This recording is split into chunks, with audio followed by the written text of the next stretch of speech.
Shalom Elevate. Kita berjumpa kembali dalam ibadah Elevate pada siang hari ini. Kalau Anda baru pertama kali mengikuti channel kami, jangan lupa subscribe channel kami dan like video ini, share kepada teman-teman yang lain. Selamat beribadah.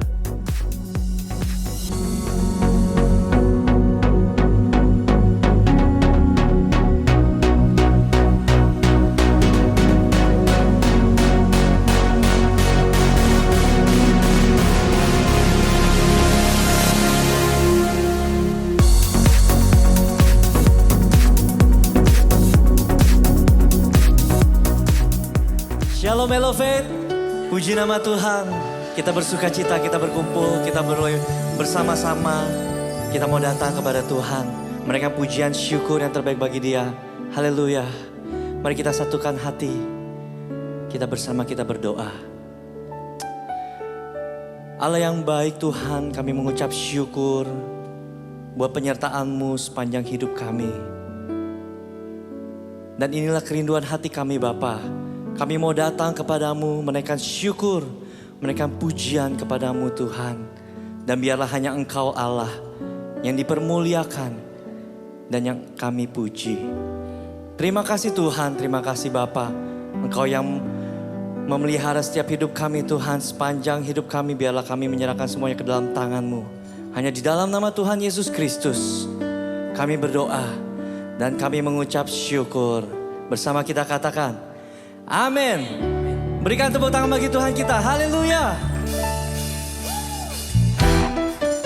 Kami berterima kasih kepadamu Tuhan. Naikkan syukur, hormat bagimu.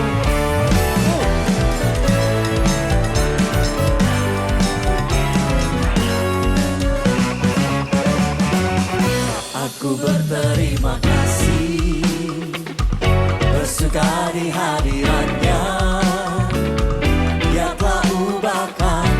Tatapanku menjadi tari-tarian, hidupku diubahkannya, hatiku dipulihkannya. Hormat pujian, syukurku naikkan sembah sujud baginya. Ku tak dapat berhenti memuji dan memuliakan nama-Mu. Persembahkan hidupku ini, jadikan ku alat bagi rencana-Mu. Ku tak dapat berhenti memuji dan memuliakan nama-Mu. Ku persembahkan hidupku ini, jadikan ku alat bagi rencana-Mu.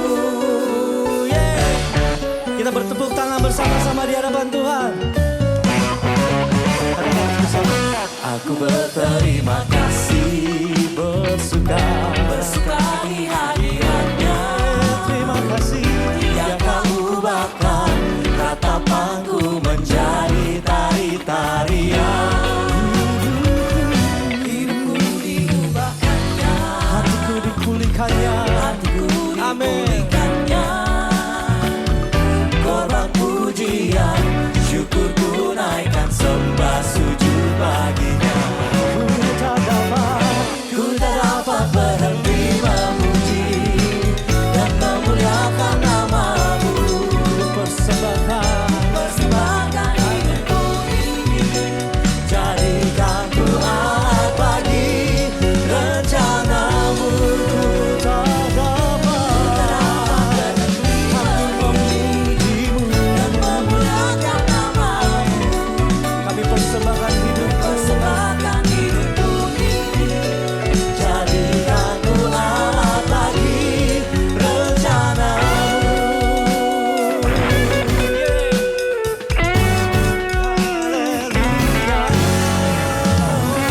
Haleluya. Terima kasih Yesus.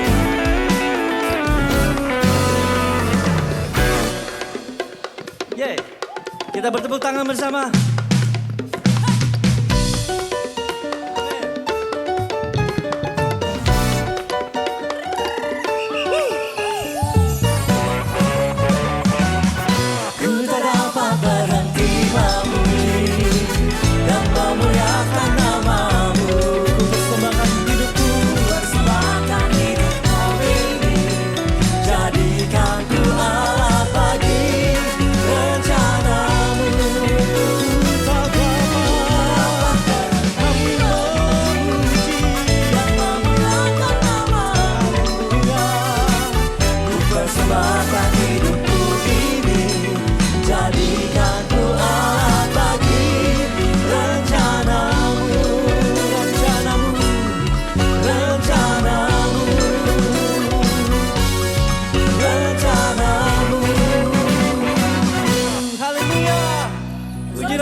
masih akan terus meninggikan namanya.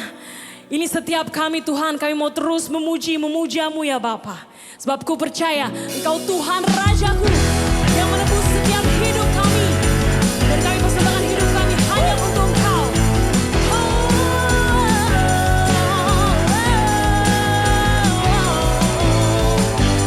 Bersama kita katakan,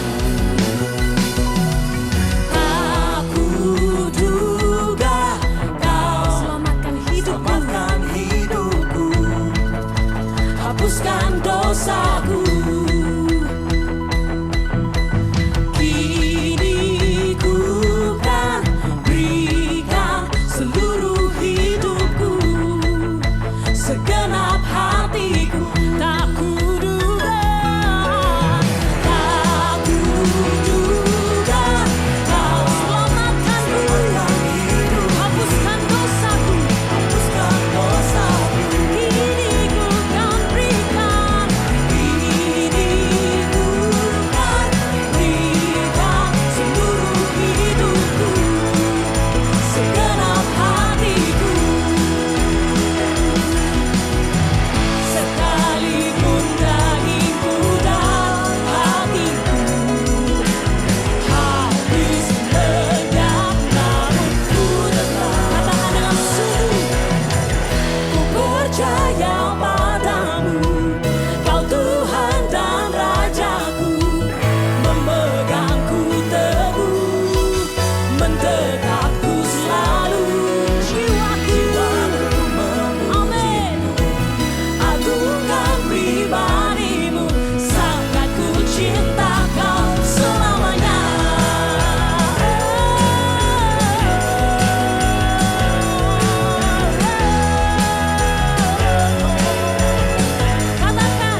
semakin berkurang, Yesus makin bertambah.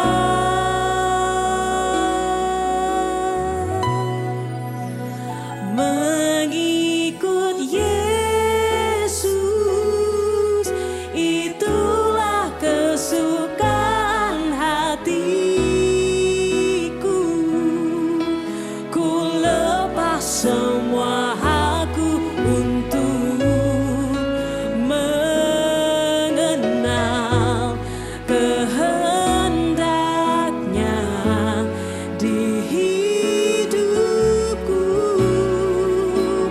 Mengiring Yesus, itulah kekuatan hidupku. Ku yakin anugerahnya mampu jadikanku hamba yang berkenan selalu.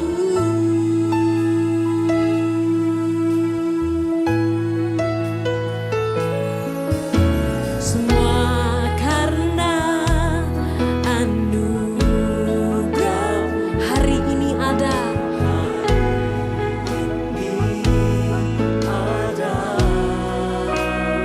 Bukan karena kuat kami Tuhan, namun karena pimpinan Roh-Mu bagi setiap kami.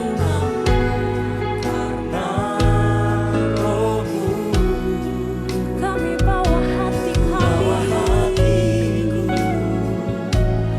penyembahanku. Ku semakin berkurang, Yesus makin bertambah.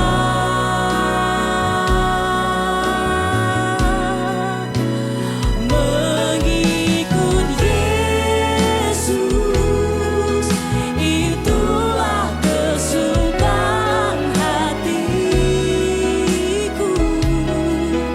Ku lepas semua aku untuk mengenal kehendaknya di hidupku.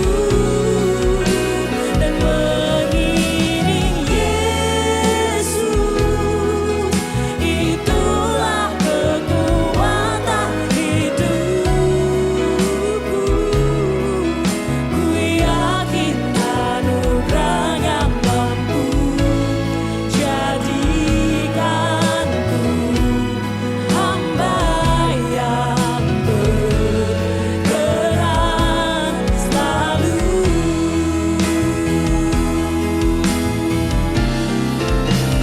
Mengikut Yesus, itulah kesukaan hati.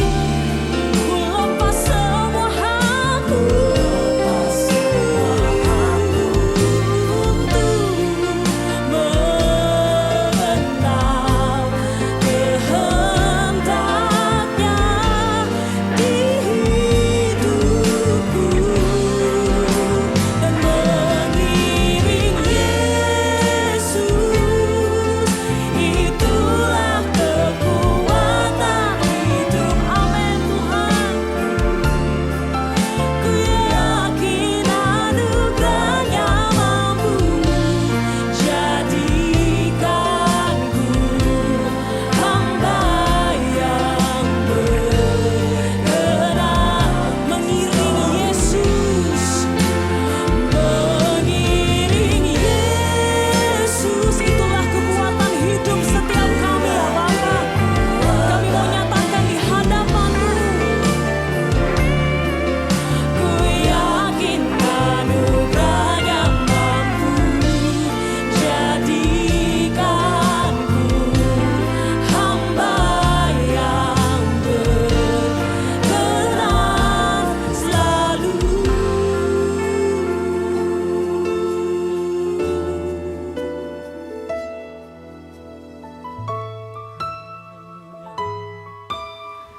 Dan sampai akhir hidup kami Tuhan,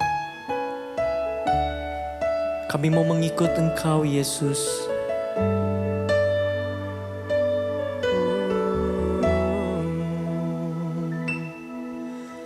Seperti wanita mengurapimu, menangis di bawah kakimu.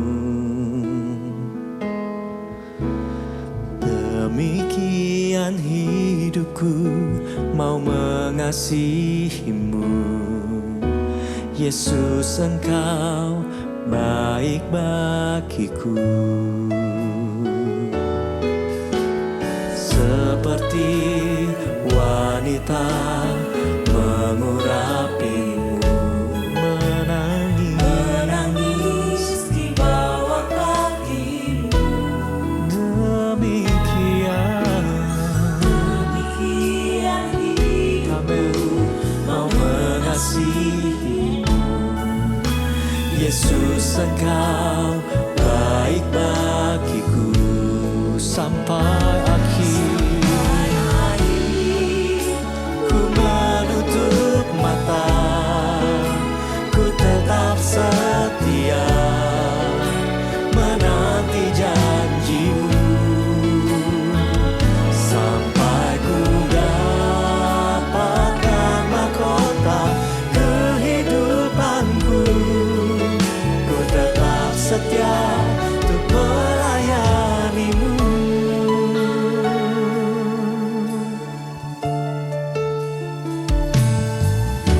Seperti wanita mengurapimu, menangis di bawah kakimu. Demikian hidupku mau mengasihimu. Yesus, Engkau baik bagiku sampai akhirku.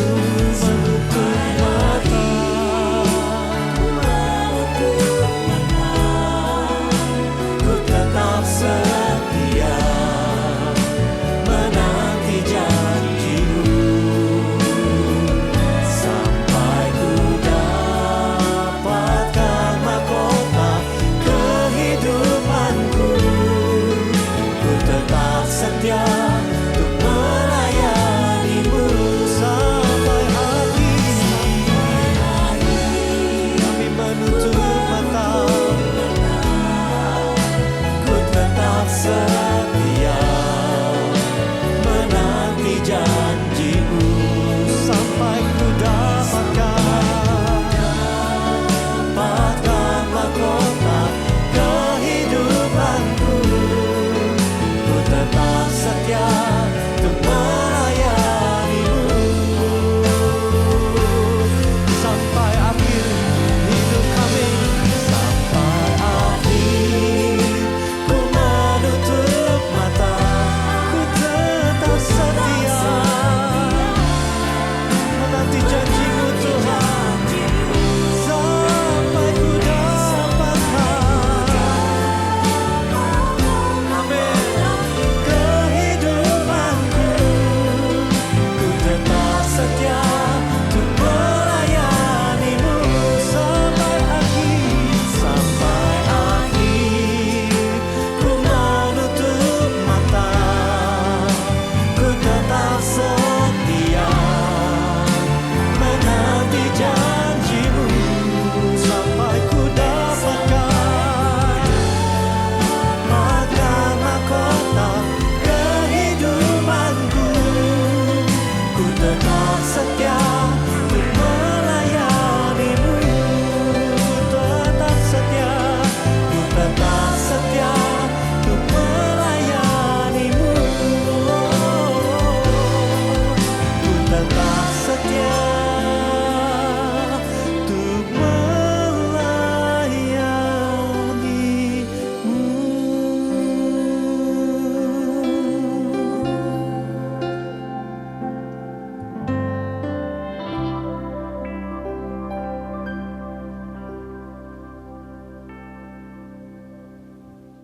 Shalom saudara-saudari sekalian yang kekasih dalam Tuhan Yesus Kristus.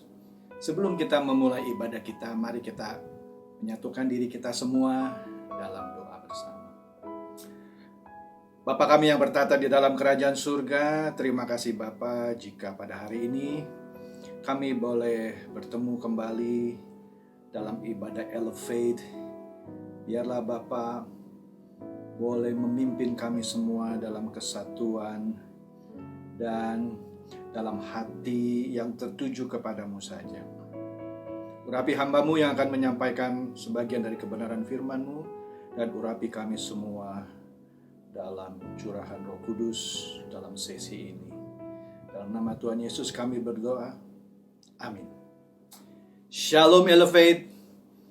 Saudara-saudari sekalian, pada kesempatan ini kita akan membahas sebuah topik, yaitu mengenai proses keselamatan.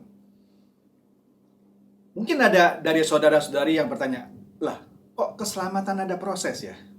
Bukankah keselamatan itu sesuatu yang diberikan kepada Tuhan, kepada kita, begitu kita mengaku percaya dan otomatis kita selamat?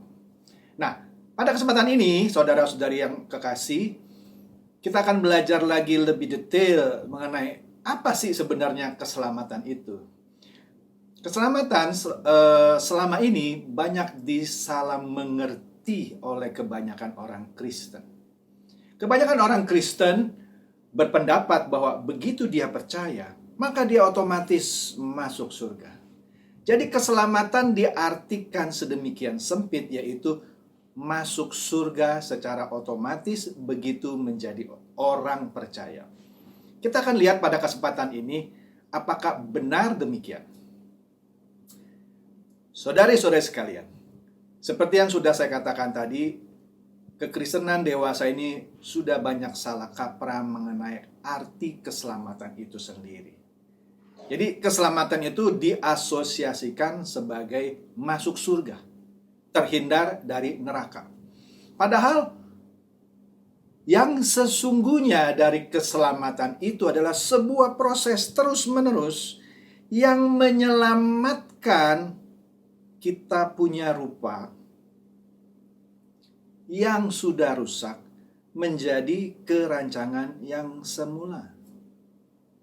Sekali lagi, adalah sebuah proses yang terus-menerus yang dilakukan oleh orang percaya itu dengan bantuan Roh Kudus, sehingga terus continue membuat kita kembali kepada rancangannya yang semula, yang sempurna. Jadi bukan sekedar masuk surga atau terhindar dari neraka. Untuk lebih jelasnya, saya harus membawakan sebuah ilustrasi supaya kita semua jelas apa yang saya maksud. Begini saudara-saudari. Jika misalnya sebut saja ada seorang namanya Ko Acong. Ko Acong ini punya hobi minum minuman keras, bir, wine, whisky, dan sampai mabuk gitu. Nah, karena dia sering mabuk dengan minuman-minuman keras ini, dia sering ribut, bertengkar dengan istrinya, dan diambang perceraian. Ketika dia sudah dilayani oleh seorang pendeta, akhirnya dia sadar bahwa kebiasaan buruknya tidak benar. Maka itu dia bertobat dan menerima Tuhan Yesus dan minta dibaptis. Nah, ketika Ko Acong selesai dibaptis, pada pembaptisan itu, pendetanya berkata, Ko Acong, mulai sekarang, Ko Acong adalah ciptaan baru. Namamu bukan lagi Acong, tetapi Daniel. Oke? Terima kasih Pak Pendeta. Akhirnya Ko Acong pulang. Atau Pak Daniel ini sekarang nama barunya, dia pulang. Ketika dia pulang ke rumah, dia buka lemari es karena dia haus. Di dalam lemari es itu ada sebotol bir hitam. Langsung hatinya Ko Acong ini cekak-cekak. Biasanya kalau dia lihat ada sebotol bir hitam, langsung diminum. Tapi karena dia baru tadi pagi dibaptis, dia bilang dalam hatinya, oh tidak boleh. Aku orang Kristen, mulai sekarang aku tidak boleh lagi minum minuman keras. Aku sudah bertobat. Kemudian dia ambil segelas aqua, dia menang. Kemudian sekitar jam 2, dia haus lagi. Dia buka lemari es lagi, tetap dilihat ada sebotol bir hitam di dalam lemari es itu. Hatinya cekak-cekot lagi. Kemudian dia ingat, tadi pagi aku baru dibaptis, tidak boleh aku minum ini lagi. Dia menang kedua kali. Dia minum aqua lagi. Nah, menjelang malam setelah dia makan malam, dia buka lemari es lagi, mau minum, masih melihat sebotol bir hitam karena bir hitam itu tidak dia pindahkan. Di sini pergumulannya semakin hebat. Akhirnya dia ketemu sebuah ide yang menurutnya cemerlang.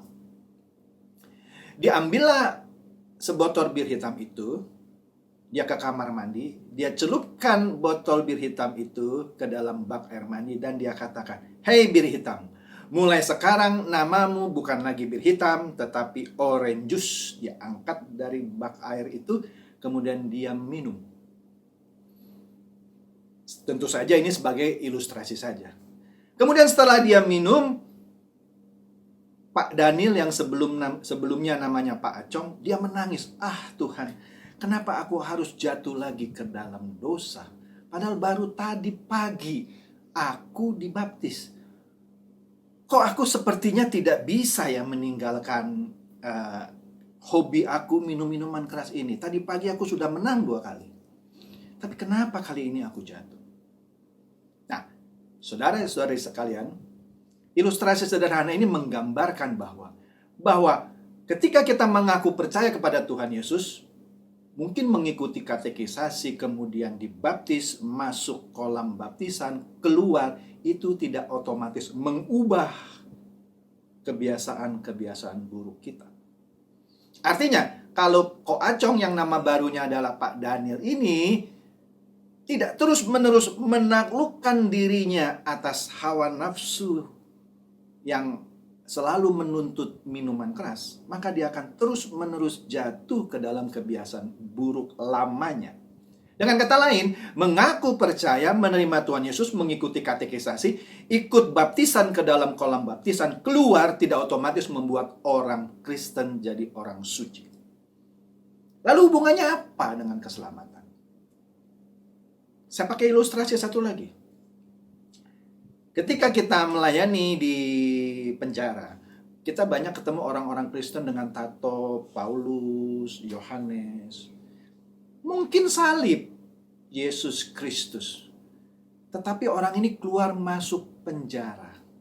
Ketika kita tanya kepada orang ini, "Pak, kenapa Anda yang bulan lalu sudah lepas kok sekarang masuk lagi?" Dengan santainya dia berkata, "Pak, saya orang Kristen. Saya orang percaya. Saya yakin kalau saya mati pasti diselamatkan Tuhan Yesus. Saya pasti masuk surga. Tuhan Yesus sudah menyediakan rumah bagi saya di surga. Jadi so what gitu loh. Cuman ketangkap." Nah, inilah contoh-contoh dampak dari pengertian keselamatan yang tidak benar atau tidak utuh. Nah, pada kesempatan ini, seperti yang saya katakan di awal, kita akan melihat sebuah proses yang sebenarnya itulah yang disebut proses keselamatan. Yaitu sebuah proses yang harus kita jalani terus-menerus sehingga kita mencapai suatu titik kerancangan yang Tuhan kehendaki. Oleh karena itu, mari kita lihat bersama-sama di Alkitab kita ayat yang terambil dari Filipi 2 ayat 12 sampai 13. Filipi 2 ayat 12 dan 13. Saya bacakan di sini ayatnya, saudara-saudari. Filipi 2 ayat 12. Judul perikopnya adalah "Tetaplah kerjakan keselamatanmu." Ayat 12, "Hai saudara-saudaraku yang kekasih, kamu senantiasa taat. Karena itu, tetaplah kerjakan keselamatanmu dengan takut dan gentar. Bukan saja seperti waktu aku masih hadir, tetapi terlebih pula sekarang waktu aku tidak hadir. Karena Allah lah yang mengerjakan di dalam kamu baik kemauan maupun pekerjaan menurut kerelaannya." Itu ayat 13. Saudara-saudari yang kekasih, Kalau kita lihat dalam pembacaan kita yang baru saja, di sini dikatakan, hai saudara-saudaraku yang kekasih, kamu senantiasa taat. Bagus. Karena itu tetaplah kerjakan keselamatanmu. Ternyata keselamatan itu harus dikerjakan. Bukan sesuatu yang otomatis begitu kita keluar dari kolam baptisan, dikatakan kita sudah selamat.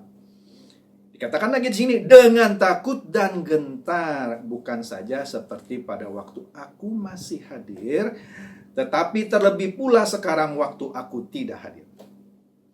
Jadi ternyata keselamatan itu harus kita kerjakan terus-menerus. Sampai kapan? Sampai mati.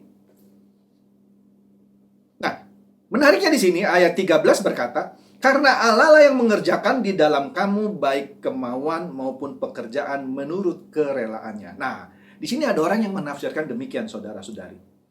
Dikatakan di sini ayat 13, Allah yang akan mengerjakan buat kita. Pertanyaannya, kalau Allah yang mengerjakan buat kita, buat apa ayat sebelumnya yang dikatakan, kerjakanlah keselamatanmu dengan takut dan gentar? Nah, bagi sebagian orang Kristen, ayat ini seperti dua ayat yang saling kontradiksi. Ayat 12 mengatakan kita harus tetap mengerjakan keselamatan kita. Tetapi ayat 13 mengatakan Allah lah yang mengerjakan. Loh, ini kok kontradiktif ya? Ini Alkitab kok begini ya? Begini saudara-saudari. Ayat 13 sebenarnya tidak kontradiktif dengan ayat 12. Ayat 13 itu menyatakan bahwa Allah juga mengerjakan di dalam kita jika kita meresponi panggilan proses keselamatan itu. Dengan kata lain, ayat 12 dan 13 sebenarnya harmoni. Harmoni dalam arti kata begini. Kita di ayat 12 tidak akan mampu mengerjakan keselamatan kita itu dengan usaha kita sendiri. Butuh pendukung, yaitu di ayat 13. Allah. Allah ini apa? Allah yang memberikan Roh Kudus kepada kita supaya kita mampu mengerjakan keselamatan kita. Jadi ayat 12 dan 13 adalah sebuah kesatuan di mana proses keselamatan itu dilakukan bersama-sama oleh orang yang percaya bersama-sama dengan Roh Kudus yang diberikan oleh Allah. Jadi nggak bisa kita melakukan keselamatan itu atau mengerjakan keselamatan itu dengan kekuatan kita sendiri. Harus dengan bantuan Roh Kudus yang dimeteraikan ke dalam diri setiap orang percaya. Tetapi masalahnya kalau kita tidak mau merespon proses keselamatan ini, ya Roh Kudus juga tidak bisa memaksa. Nah, di sini menariknya. Nah, kembali lagi. Keselamatan itu adalah sebuah proses terus-menerus di mana mengembalikan kita kepada rancangan yang semula. Saya harus mengambil contoh lagi di sini supaya penjelasan ini lebih clear, lebih jelas. Begini saudara-saudari, saya ambil contoh jika kita punya sebuah kendaraan, sebut saja mobil. Mobil kita mengalami kecelakaan parah. Radiatornya pecah, bempernya rusak, kemudian dari samping juga karena kita menabrak pohon, belakang juga ditabrak lagi, wah hancur total. Biasanya kita masukkan ke bengkel. Nah, karena rusaknya parah, biasanya bengkel itu perlu waktu yang cukup lama. Sebut saja 2-3 bulan. Nah, menariknya di sini, kalau saya ilustrasikan di sini, mobil ini hancur.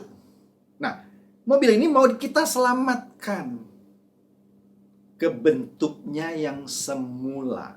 Nah, tentu ada proses kan?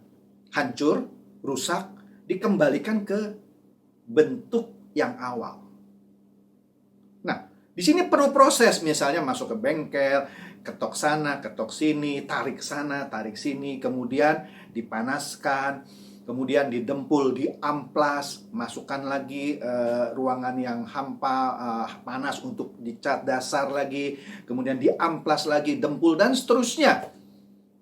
Sampai dia kembali ke bentuknya yang semula. Nah, menariknya di sini, mobil yang dalam hal ini adalah benda mati, ketika dia diproses, ditempa, dipanaskan, ditarik sana, ketok sini, amplas sana, dempul sini. Dia tidak mengeluh. Kenapa? Karena dia benda mati. Dia pasrah saja. Oleh karena itu, paling lama biasanya mobil hancur sebagaimanapun, 3 bulan biasanya selesai. Karena kenapa? Mobil yang benda mati ini tidak komplain ketika dia diproses, dibentuk. Yang proses itu pasti sakit. Tapi karena dia benda mati, dia tidak bisa merasa apa-apa, ya dia pasrah aja. Nah, menariknya, ketika manusia ini diproses, mau dikembalikan ke rancangan yang semula, yang sempurna, dari keadaan yang bejat, yang rusak. Baik itu kebiasaan buruk seperti contoh Ko Acong tadi, yang hobinya minum-minuman keras, mau diproses supaya dia meninggalkan kebiasaan buruknya. Atau penjahat-penjahat yang dilayani di penjara, yang mungkin dia menipu, mencuri, membunuh. Padahal dia mau diproses supaya menjadi orang baik-baik. Tapi dia kembali lagi ke titik di mana dia masuk dalam kubangan dosa. Nah, proses ini yang mengembalikan manusia ini ke bentuk, ke rupa Allah yang sempurna. Inilah yang memakan waktu. Tidak seperti mobil yang benda mati itu dalam waktu 3 bulan selesai prosesnya. Manusia tidak bisa. Contoh yang sederhana, Ko Acong tadi, baru tadi pagi dia dibaptis, malamnya sudah minum lagi. Kemudian oke lah, dia coba lagi hari kedua. Mungkin hari kedua dia bisa survive selama 3 hari. Biasanya orang yang punya kebiasaan minum minuman keras, nggak sampai seminggu dia akan jatuh lagi. Ini tidak mudah. Demikian pula dengan orang-orang yang pernah jatuh ke dalam kasus narkoba, menjadi pemakai pecandu narkoba. Tidak bisa masuk rehab, cuma 1-2 bulan keluar, bebas, normal, enggak. Biasanya, dan kebanyakan dia akan jatuh lagi. Fakta menunjukkan orang yang pernah jatuh, apalagi sudah parah, dia akan berulang-ulang direhabilitasi. Kita bisa lihat berita-berita banyak artis yang sudah jatuh lagi. Tidak mudah. Nah, disinilah orang percaya dalam rangka atau dalam hubungannya dengan keselamatan, dia harus mengandalkan Roh Kudus. Dia terus-menerus berusaha meresponi proses keselamatan ini sehingga dia bisa dikembalikan ke rancangan yang semula. Tentu saja proses ini tidak instan dan tidak mudah. Ada harga yang harus dibayar. Jadi, kalau kita lihat di sini, seseorang tidak bisa berubah otomatis. Satu, dia perlu waktu dan harus ada usaha, kemauan dari diri dia. Nah, disinilah respon orang percaya dibutuhkan untuk membuktikan dia percaya. Yaitu apa? Mengikuti proses keselamatan ini. Jadi harus ada usaha individu. Nah, jadi kalau kita sebagai orang percaya yang terpanggil untuk mengalami perubahan ini dan mengalami pertumbuhan ke arah yang semakin sempurna, serupa seperti Kristus, maka kita harus bersedia diubahkan. Kalau kita tidak bersedia diubahkan, hidup seenaknya saja, dan percaya bahwa begitu kita keluar dari kolam baptisan, kita otomatis menjadi warga kerajaan Allah. Yang mati kita sudah dapat rumah di surga. Pasti proses ini tidak akan bisa kita lalui.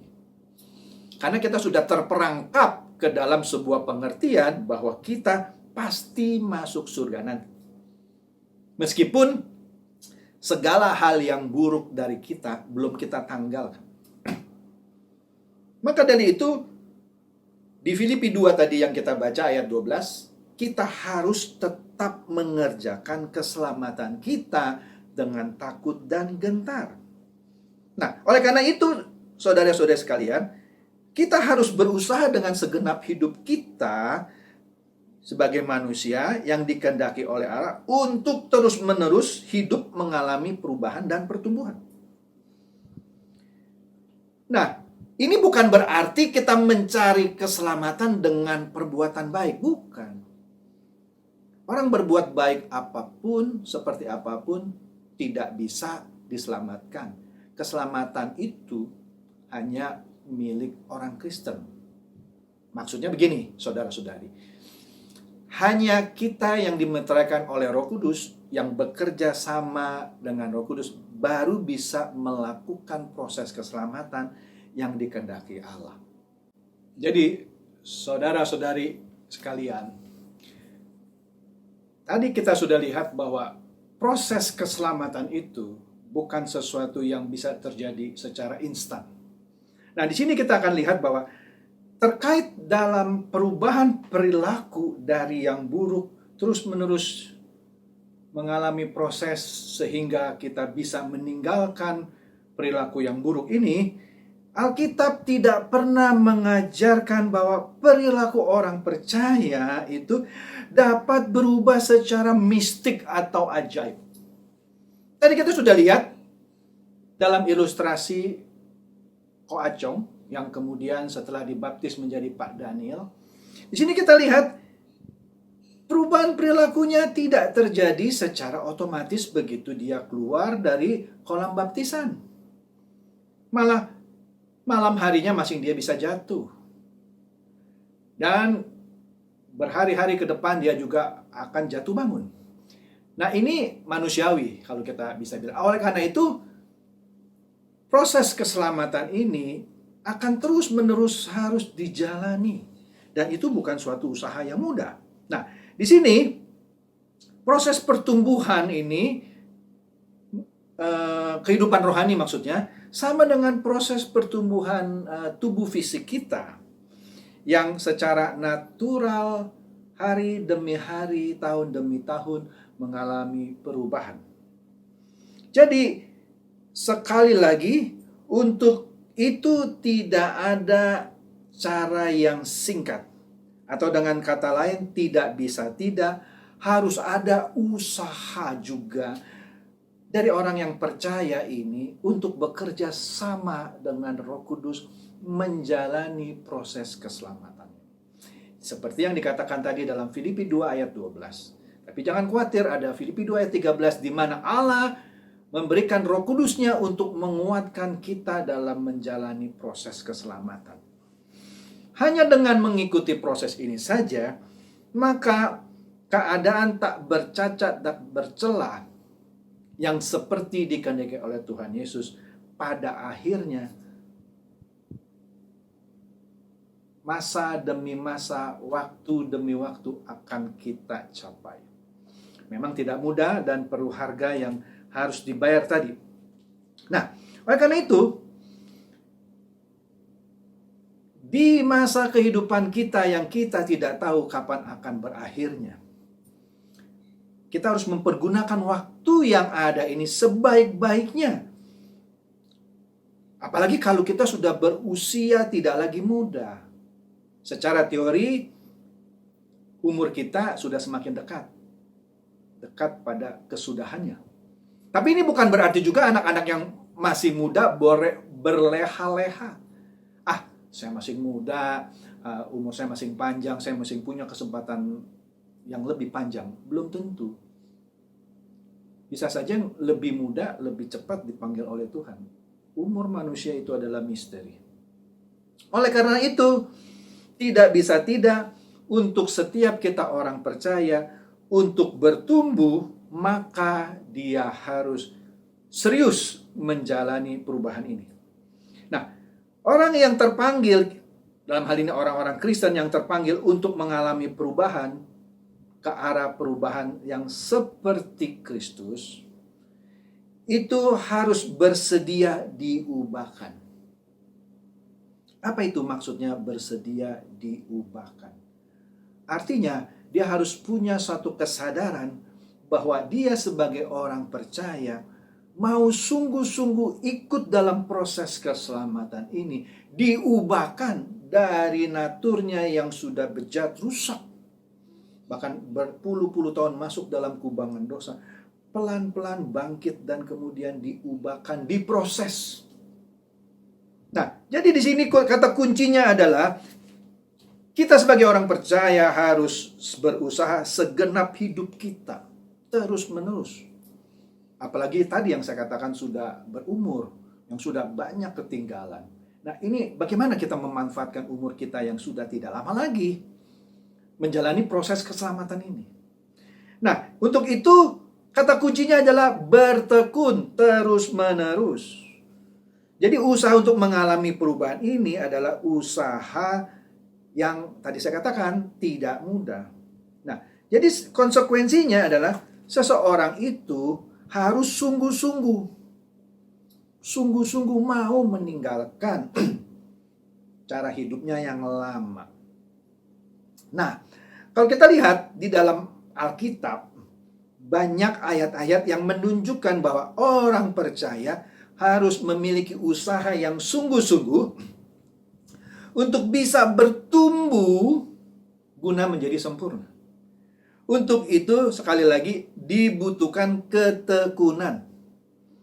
Ketekunan yang seperti apa? Ketekunan yang membawa orang percaya ini menuju kesempurnaan seperti yang dikehendaki oleh Tuhan Yesus. Nah, oleh karena itu, mari kita lihat Alkitab kita lagi dari Matius 24. Kita lihat Matius 24 ayat 13. Matius 24 ayat 13. Ayatnya sederhana. Tetapi orang yang bertahan sampai pada kesudahannya akan selamat. Selamat sekali lagi dikembalikan ke rancangan yang semula. Jadi orang yang bertahan sampai pada kesudahannya. Apa itu? Ya entah kiamat, entah dia dipanggil oleh Tuhan pulang. Jadi dia yang bertahan terus bertahan. Nah, dalam ayat ini, bertahan ini dalam bahasa Yunani-nya adalah hupomone, yang artinya sama dengan bertekun tadi. Terus menerus. Nah, tantangannya adalah, kalau kita kembali ke ilustrasi awal yang saya gunakan, yaitu mobil yang rusak, kemudian dikembalikan ke bentuk yang awal, itu mudah prosesnya, karena dia benda mati yang tidak melawan ketika dia diproses. Tetapi manusia yang punya darah dan daging, dia akan sakit ketika dia diproses, dikembalikan ke rancangan semula yang tak bercacat, tak bercacat. Daging ini punya tendensi untuk menolak. Bagaimana tidak orang yang sudah bertahun-tahun nikmat dalam hidup tadi, misalnya Ko Acong, yang nikmat dalam menikmati minuman keras setiap hari, kemudian harus putus hubungan dengan minuman keras tadi. Itu sakit. Orang yang terbiasa menipu orang untuk mendapatkan uang dengan mudah, menikmati uang itu untuk kehidupannya berfoya-foya, dia harus meninggalkan itu, sakit. Kenapa? Dia tidak lagi bisa menikmati kemudahan hidup dengan menipu orang. Tapi ini harus ditinggalkan. Maka dari itu kata di dalam Matius 24 ayat 13 tadi, bertahan atau artinya bertekun, dia harus terus-menerus mau tundukkan dirinya untuk berubah, menjalani proses keselamatan. Nah, kalau kita lihat lagi ayat yang satu lagi yang menunjang Matius 24 ayat 13, kita lihat lagi di Yakobus 1 ayat 4. Yakobus 1 ayat 4 berbunyi, dan biarkanlah ketekunan itu memperoleh buah yang matang, supaya kamu menjadi sempurna dan utuh dan tak berkekurangan suatu apapun. Kata kuncinya sama, biarkanlah ketekunan itu memperoleh buah yang matang.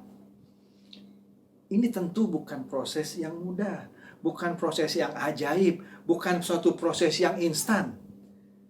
Proses yang harus dilakukan secara bertekun, terus-menerus. Nah, disinilah banyak orang Kristen yang jika tidak memahami proses keselamatan ini dengan tepat dan benar, maka dia akan mudah larut dalam euforia pengertian yang tidak benar. Dia merasa, saya sudah dibaptis, saya sudah jadi orang Kristen, rajin ke gereja, ikut pendalaman Alkitab di tengah minggu. Ya saya yakinlah saya mati masuk surga. Padahal dia tidak dengan serius terus-menerus mau ikut diubahkan. Dia cuma hanya rajin ke gereja mendengarkan firman. Bagus. Memang tetap perlu itu. Tetapi tidak cukup. Selain dia rajin mendengarkan firman, mendapatkan makanan rohani. Nah, dia harus praktekkan dalam kehidupannya. Dia harus bayar harga.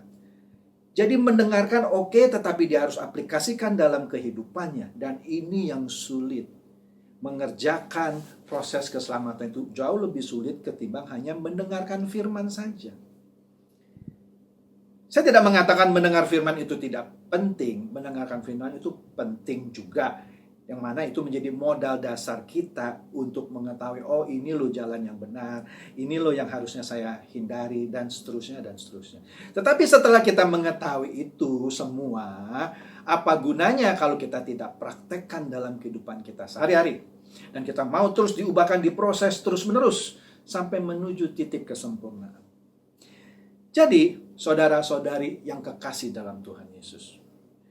Jadi di sini ayat-ayat yang sudah kita baca jelas menunjukkan adanya sebuah perlombaan yang diwajibkan, yaitu memiliki iman yang sempurna. Nah, ini berarti penurutan yang sempurna terhadap kehendak Allah yang tinggi itu di dalam proses keselamatan ini. Ini adalah perlombaan yang diwajibkan. Kita lihat sebagai ayat penutup, kita lihat di Ibrani, Bapak Ibu, saudara-saudari. Ibrani 12, ayat 3 sampai 5. Di sini Tuhan Yesus mengatakan, ingatlah selalu akan Dia yang tekun menanggung bantahan yang sehebat itu terhadap dirinya dari pihak orang-orang berdosa, supaya jangan kamu menjadi lemah dan putus asa. Tuhan Yesus pun bertekun. Dalam pergumulan kamu melawan dosa, kamu belum sampai mencucurkan darah. Dan sudah lupakah kamu akan nasihat yang berbicara kepada kamu seperti kepada anak-anak? Hai anakku, janganlah anggap enteng didikan Tuhan, dan janganlah putus asa apabila engkau diperingatkannya. Jadi di sini kita lihat Tuhan Yesus pun bertekun menanggung segala bantahan. Dan kita harus juga hidup bertekun ketika kita menjalani proses keselamatan kita. Karena kita lihat, ketika kita melawan dosa ini, kita tuh belum ada apa-apanya. Kita belum sampai mencucurkan darah seperti Tuhan Yesus mencucurkan darah. Dia sudah memberikan nyawanya, darahnya, harga yang mahal. Nah, kita juga diminta untuk melakukan hal yang sama, melawan atau melakukan pergumulan atas dosa-dosa kehidupan kita yang lama.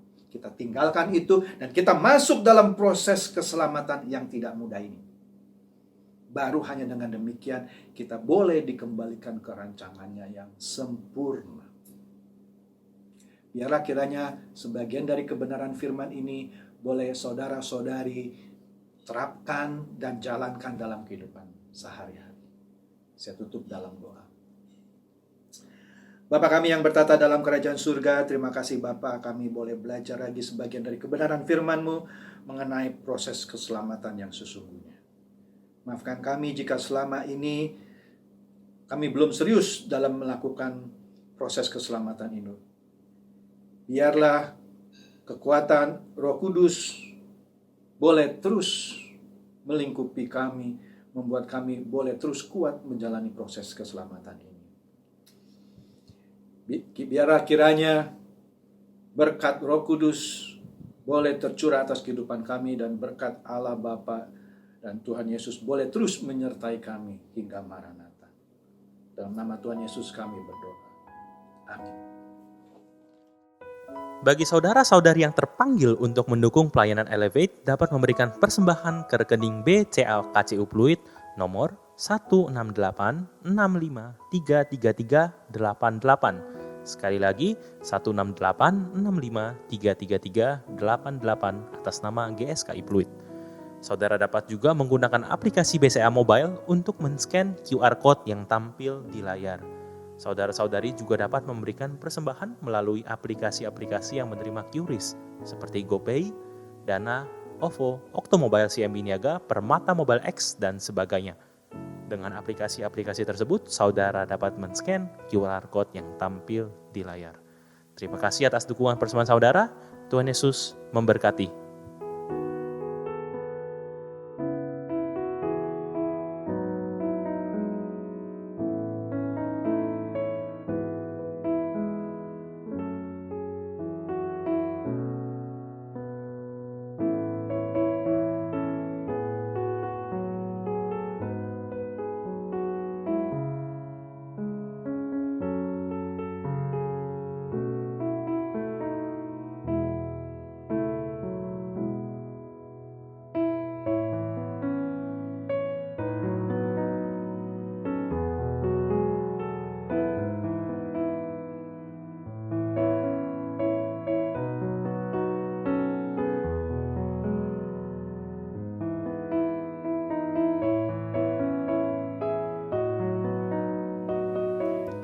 Saudara-saudari yang terkasih dalam Tuhan, demikianlah ibadah kita.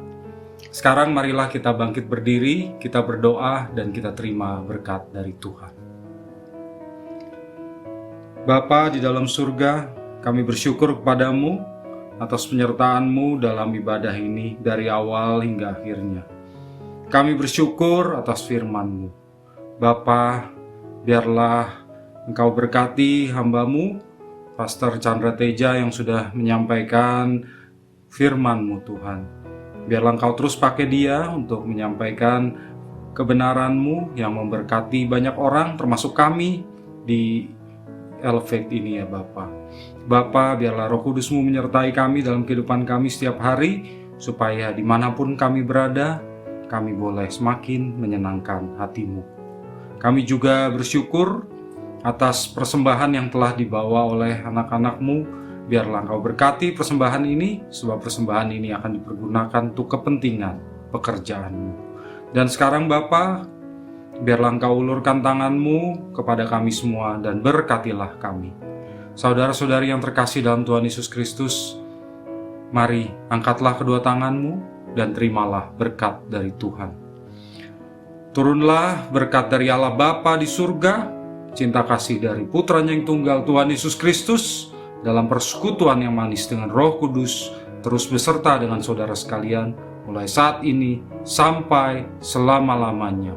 Amin. Demikianlah ibadah Elevate pada siang hari ini. Dan jangan lupa subscribe channel ini, like video ini, dan share kepada teman-teman.